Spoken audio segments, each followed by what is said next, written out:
take me down. Tracing faces with fingers, and we're just the same as we were, just our eyes. Shortly after this happened, I found myself changing after being raped. By the end of that school year, which is grade 9, my marks started falling sharply. And the teachers commented, "What's wrong?" You know, they noticed something was wrong. And I wasn't the same girl that had entered grade 9 that year.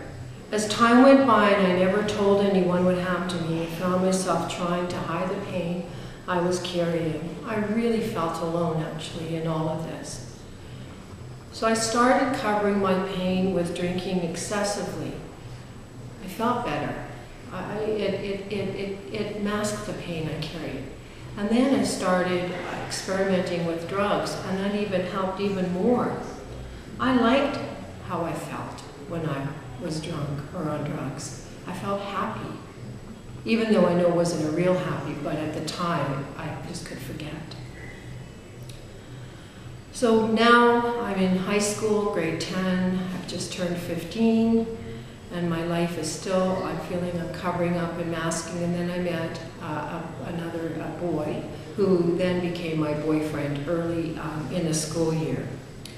I discovered that his lifestyle was like mine. He drank a lot, he did drugs, he had access to drugs, and because even though he was a little older than me, he looked older, and he had no problem being able to go and purchase alcohol for us whenever we wanted. We spent most of the time on weekends going to parties, getting drunk, getting high, and we did drugs sometimes on our way to school, and I would sit in the school stoned on drugs. My grades, of course, continued to fall. My life was continuing to spiral further and further down. And yet in my heart, this was not the girl that I knew I wanted to be as a young adult. This wasn't what I wanted, but I felt like, I don't know how to stop this. It was almost like I just got on this spiral, and instead of finding a way to get off, I just continued going further and further down in this spiral of this crazy life that I really didn't want to be a part of. We, of course, you know, after my virginity was stolen in the rape, I figured, hey, why not have sex with him? Because my virginity was gone. What did it matter?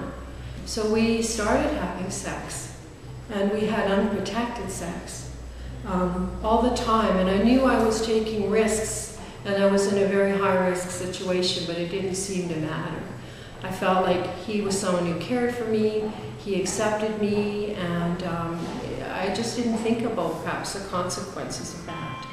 Tracing faces with fingers, and we're just the same as we were, just our eyes never found what I see now.